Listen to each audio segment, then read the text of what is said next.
అమ్మాయిల మిస్సింగ్లో కొత్త కోణం ఆవిష్కృతమైంది. ఈ అంశానికి సంబంధించి చాడా శాస్త్రి గారికి సంబంధించిన కథనం ఒకటి చూద్దాం.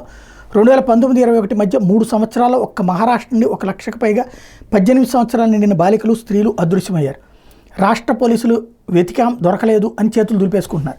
వారిని వెతకడానికి రాష్ట్ర ప్రభుత్వానికి తగు ఆదేశాలు జారీ చేయాలని కోరుతూ మాజీ సైనికుడు మరియు ప్రస్తుత రాష్ట్ర ప్రభుత్వ ట్రెజరీ ఉద్యోగి అయిన సహజీ జాగ్తాప్ అనే అతను ముంబై హైకోర్టులో పిల్లేశాడు.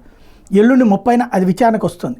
ఈ పిల్ ఆయన ఎందుకు వేశాడు అంటే 3న ఇది ఎల్లుండి కాదు 30 అంటే ఇవాళే దీని మీద వస్తున్నటువంటి పరిస్థితి. మొన్ననే ఈ అంశానికి సంబంధించి పోస్ట్ పెట్టారు కాబట్టి అది ఎల్లుండి అని చెప్పడం అయింది.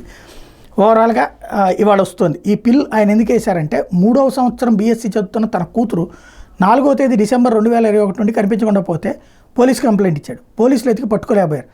ఆ తర్వాత డిసెంబర్ 15న ఆమె ఆచూకీ దొరికింది. పోలీస్ స్టేషన్కి రమ్మంటే ఈయన వెళ్తే ఆమె ఇస్లాం మతం పుచ్చుకుని ఒకరిని పెళ్లి చేసుకుంది. ఆమె మేజర్ కాబట్టి మేమేం చేయలేమని పోలీసులు చెప్పారు. ఆ రోజు సరిగ్గా 2 నిమిషాలు మాత్రమే కూతురు తనతో మాట్లాడిందని, ఆ మేజర్ అందువల్ల ఆమె జీవితం ఆమె ఇష్టం, కానీ ఇంట్లో ఏం కష్టం ఉందని ఇల్లు వదిలిపోయిందో, మాతో ఎందుకు పూర్తిగా తెగదెంపులు చేసుకుందో మాకు తెలియదు.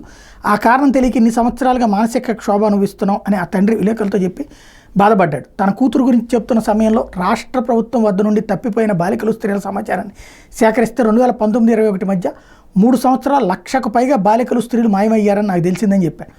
ఒక అమ్మాయి మేజర్ అయితే చట్టపరమైన లెక్కలు వదిలే సరిచేయచ్చు, కానీ తప్పిపోయిన అమ్మాయి ఆ మహిళకు ఆ కుటుంబంతో మరియు ఇతర బంధువులతో గల భావోద్వేగ సంబంధాలు, అమ్మాయి మేజర్ అనే ఒకే ఒక చట్టపరమైన అంశంతో సమాధానం దొరకదు. అందువల్ల ఇటువంటి కేసుల్లో ఇతర దురదృష్టవంతులు ఇట్లాంటి పరిస్థితుల్ని ఎలా అనుభవిస్తారో తెలుసుకోవడానికి తాను అనుభవించిన గాయం, క్షోభ పురుకొల్పాయని ఎవరైతే జగ్తాప్ చెప్పుకొచ్చారో